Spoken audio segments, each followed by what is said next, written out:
Fire and Ice. This poem has also been composed by Robert Frost.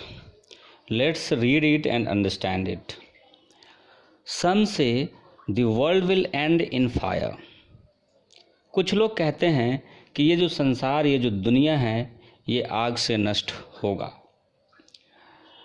Some say in ice. और कुछ लोगों का ये मानना है कि इस दुनिया की समाप्ति बर्फ से होगी.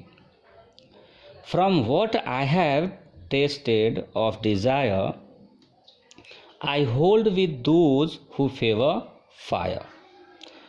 लेकिन कवि यहाँ ये कहते हैं कि इन माय ओपिनियन, यानी मेरी इच्छा ये है, वो कहते हैं कि मैं उन लोगों को सपोर्ट करता हूँ जो कहते हैं कि ये जो दुनिया है ये आग से नष्ट होगी.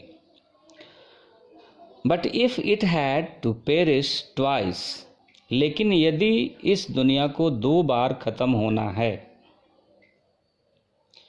आई think I know enough of hate to say that for destruction ice is also great.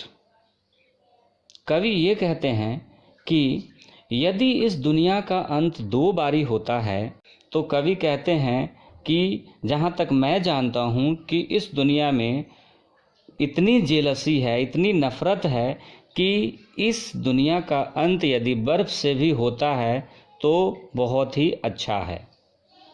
And would suffice, and यह काफ़ी रहेगा.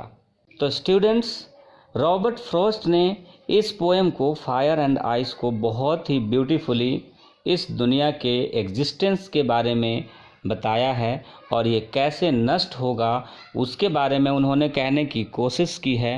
आप इसको पढ़िए और समझने की कोशिश कीजिए. And what's the poet Robert Frost wants to convey the message, just try to understand this with the help of this poem. Thanks.